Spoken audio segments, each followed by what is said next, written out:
This is Off the Apps and In the Chair. 2 women, 1 salon chair, and endless dating disasters. With Sage and Sarah. All right, welcome back. This is appointment number 2. I'm sorry they said what? This is how to get yourself on this podcast. And why we are making this the first one is because after all of the years, not even months, not even just a couple days, it's years of trial and error here, mostly error, but we keep trying. And it just like blows my mind psychology-wise. The audacity versus what? Literally? Yeah, versus literally. The audacity of strangers and how upfront and like it is amazing to me what people say when you first match with them online or start 100%. texting them. Like it's still after years of this. Like we're never going to get used to it. So the first story that we have just recently happened, actually. This was, back early fall, right when it was starting, end of September. I decide after being off of dating apps for a year that I'm going to get back on because it just felt like the right time. And I meet with, we're going to call him Buffalo Bill just because he's in upstate. And, we're texting, we match online, great, go right over to the phone, perfect, because we both hate when it just You're good at that. I'm like, let's... Yeah, you love a FaceTime date? Yeah. I can't. Right. That's not for me. I'm like, let's just get right to it. We did not FaceTime, however. This one was just truly like, get me your number. Talking on the phone. Just talk. Huh? Talking on the phone? Yeah. No. That feels worse. No, we didn't talk on the phone. Okay, good. No, just texting versus the app. The gun. But I will say right away, Buffalo Bill wanted to come down, come meet me, all the things, but we hadn't met any of the whatever. But we're actually having really great texting conversation. And right now my bar, I have not realized, but every episode has gotten lower and lower and lower, that bumpers don't even do it justice at this point. And so just the simple fact that we were able to have like an intelligent conversation, because I'll give a point on the board there, kept me interested. And now, due to my receipts, it was, I'll tell you what time in the morning that all of this audacity happened, because it happens pretty quickly. But after a lot of great conversation before, it is early in the morning and I am on my way to go run a 5K, and I am up, I'm on my way to New York, I am driving. It is, I want to say 4:30 or 5 a.m., but yeah, it was super freaking early. And as we're going, Buffalo Bill is up and he is texting me, and he was out from the night before, so we do have that in there. But what we were talking about was what he was going to do that day, and he was telling me about why he went back to church and how he was going to church that day. So we dropped church. Yeah, he dropped church. We're having a serious church conversation about how he was in a dark place, and I'm like, wow, like what a emotionally secure man that he is back at church and all of the things. And we're answering questions and going back and forth. So and maybe this is my mistake, but I didn't, because my mind is running a 5K and nothing more than that. And now you were going to church later that morning, so I don't think that anything suspicious is going to come from the next text thread that I get. But I suggest that we play a good old 20 questions. In that 20 questions... At what age does 20 questions stop being innocent? Apparently not in your 30s. Yeah, can't play it in your 30s. I don't know. Anyone who's in their 40s and plays 20 questions, please let us know that answer. But does it go back to being nice? Yeah, I don't know. He asked and I tell him he can go first. And I said, okay, you can ask whatever you want. And where are these messages? Wait, while you look for this, I'm going to give you a second. We can talk about the subscription option. So if you subscribe to this chaos, which we would love for you to do, you're going to get the actual receipts of all of these conversations that we're talking about. Not that we don't think you're going to believe us, but some of these things are so outrageous. The fact that they come with the screenshots, the videos, the texts, I think you're going to really enjoy those. So consider subscribing to all of this, and then you get to really see what we're talking about. Okay, that was exactly what I needed. Brilliant. So, perfect. I just even saw some more things. Like we even talked about how I do a mission trip and stuff. This was a very wholesome conversation. It's very wholesome. Nice. Now, this is where it starts at 5:30 a.m. Okay. Wait, so I can ask any question. Yep, you've got 20. So that was my one question for you, which was about what he was doing church-wise. No repeats. And he said right away with question number 1, what's one of your kinks? Love that for you. And we all talk about our kinks at 5:30 in the morning, don't we? I guess depends on if your 5:30 in the morning is after a night out or if it's the start of your day. Because I think it was the end of Buffalo Bill's day, but it was the start of mine. And I said, because I just need to read it, oh, you're just going right for it. So deep of you. And he said, it's early and I'm horny. You brought this upon yourself. So naturally, it's my fault. Sure. That makes obviously, sense. Because I did not think that's where your mind was when we talked about church, but obviously why you need to go. So anyway, get all his sins out early. Yes, he has a confession. So expecting you want to get to know who I am as a person, but like most male individuals, I guess that's all that's interesting. And he said, I think you've underestimated my ability to ascertain inside into your psyche based on the response you give. He's a psychological man. Sure. But if you want to tell me your favorite color, go ahead. But like, don't color shame either. If I want to talk about my color and what's my favorite, I'm going auras, to. all that shit people are into these days. We could have went there. We could have talked about that. But usually we save this question for like question 15. But whatever, we went there. Maybe by 7:05 it would have been okay. I said, let's see what you pull from my psyche when I say put whatever kink matches my face card and you can relieve yourself. And he was like, ooh, you have daddy issues. I like, great. Maybe that's it. Maybe. So I just put a emoji face of I'm unentertained. And he said, you want the autistic evaluation or should I take down the sexting rabbit hole? Because obviously he thought I was flirting. So I said, considering your interpretation of how I am taking this conversation is so off the map, I'm going to let you keep visualizing what the person you are hoping to talk to and enjoy taking care of yourself. If I wanted to be sexualized at 5 a.m., I would have accepted payment on OnlyFans and let you think whatever you wanted to about me. And this is it. But obviously, they say that conversation in text gets misconstrued, so it's still misconstrued here. And he we're not done. No, we're not done. Girl, I'm watching alien shorts and animals doing funny things on YouTube right now. And somehow that made him horny. Let's circle back to that. What an interesting kink of yours. And he said, I knew you were going to say that. I appreciate your sass. I stop answering. He then decides to send me a Joe Rogan clip and says, this is dope as fuck. And I don't answer. I leave him on red. Well, what do you think? I said, sounds great. And he said, those are fighting words right there.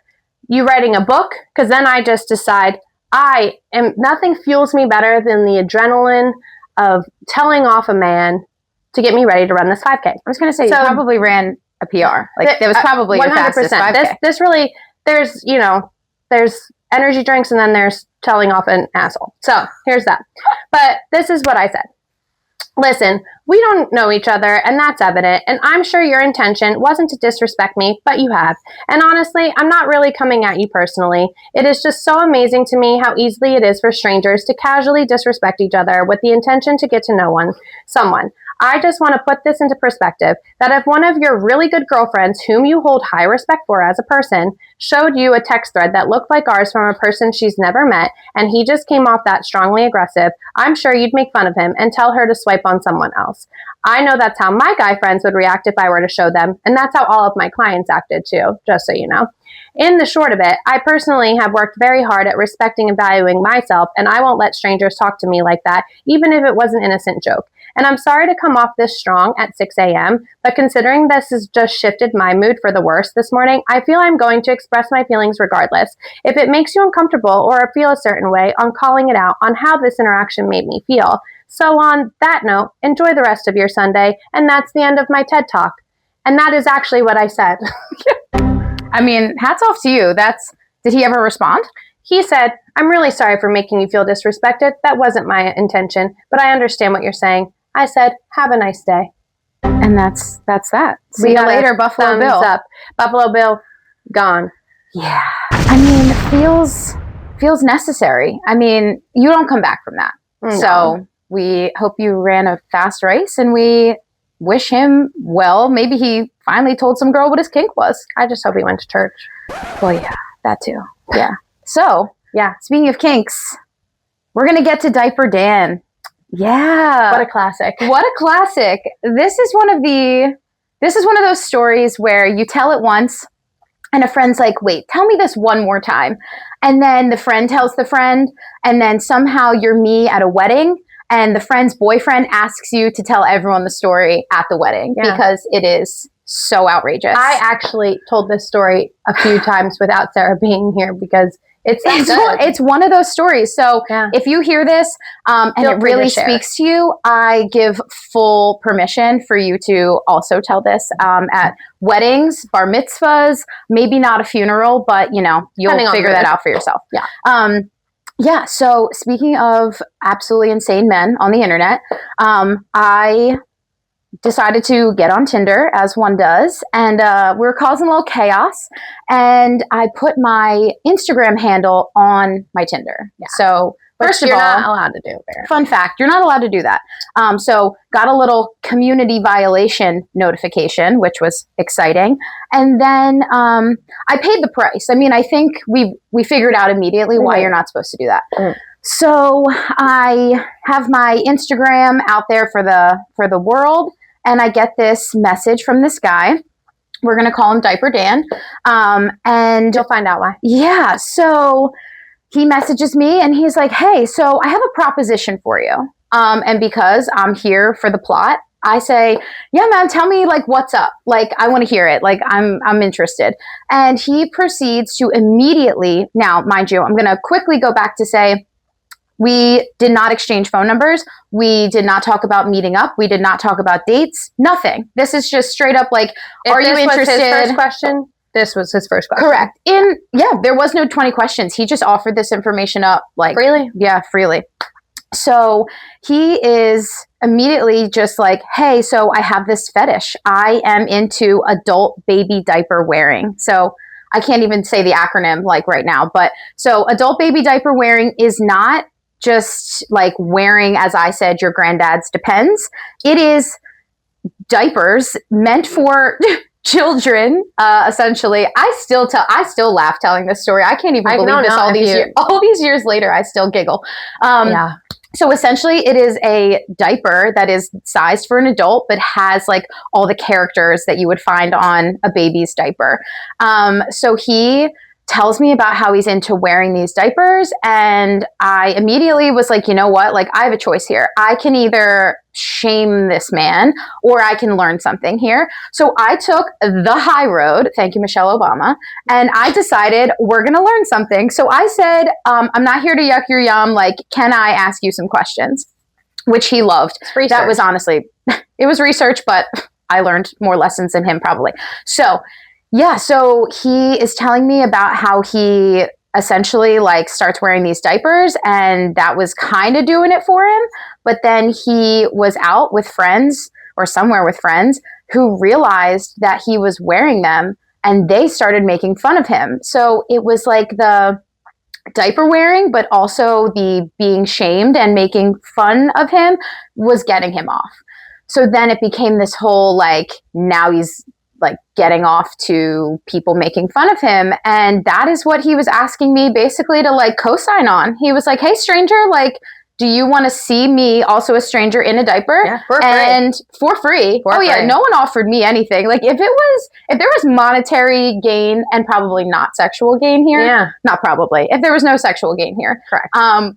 It would have been a different story. But this story it stays to the interwebs because of what happens next. So yeah, so basically he's like, hey, are you into this? Immediately I was like, no, I sure am not. No. He wasn't really down for the no. So he immediately starts sending me videos and pictures of him in the diaper, of him jerking off in the fucking diaper. Which I like can't really I saw the video, but like the videos went up. Salon back in the day used to have a TV. You better believe it made it on there. We airdropped that, right? Yeah. Apple Play, airdrop, I don't know, whatever it is. It was on the TV. So we're not kidding about these in the subscribe files. We are not kidding about these live shows. We get things up on the TV for everyone to see and enjoy. Yeah. So yeah, I'm seeing all of this like firsthand. And now, mind you, I don't know this man. He's a complete stranger. Mm-hmm. Yeah, and he's just sending all this stuff, and I was like, oh, you've escalated the situation. Yeah. This is no longer like fun, really. I think I'm gonna roll. Immediately start feeling unsafe. I'm feeling unsafe from wherever you are. And I'm like, I think I'm gonna go now. And he's like, wait. And then he starts to backtrack. And he's like, but I am like down to like pleasure the ladies. And like, I'm gonna give you the best head of your life is what he tells me. With diaper. Probably with the diaper on. He's like, as long as you're like okay with that. Or then he goes like, I don't always have to wear the diaper. Yeah. I'm like, oh well, thank Christ. Thank God, like, there's an option. God, you don't always have to wear the diaper. Probably should lead with that. But. Yeah. So yeah, if you led with that, who knows? We could have been married by now. Oh, just kidding. Yeah, I was absolutely like, not. She's not marrying him. Not marrying him. But yeah, so he was like, this is going to be great for you. Like, I promise. And my response to him was, if you have to tell me you're going to be good at it, I assure you, you're not going to be good at it. So also, I think I'm going to pass. Which I think it kind of went back and forth for like quite some time. He did his best like sales pitch, which I applaud him for the fact that this man clearly has no shame. And like more people, I think he'll actually the summation of all of this is that we need men to have more shame. Yeah. And also just like be a little bit more reserved. Like we're constantly told as women, like we shouldn't just put it all out there. And I'm starting to understand why. And I think that the same rule applies here. 100%. Let's like at least wait till you take us out on a date. Date 4, perhaps? Yeah. Like first, actually... No. Think about this. You actually are hanging out with a person and you start to like them and you start to get to know them and then you have the sleepover and the diaper comes out. He probably would have, that's so bad. Or what if you were on the date and you like heard or like saw the diaper? It like stood out like how the brief is out of his pants. And it was just like, is that Tigger? Yeah. Oh my God. Could you imagine? Is that your Winnie the Pooh diaper? Yeah. So, and on that note, team, like we wish you a great night. And if you know anybody with some like wild kinks, we're not here to shame. Like we said, come tell us about it. We want to hear about it. We want to know.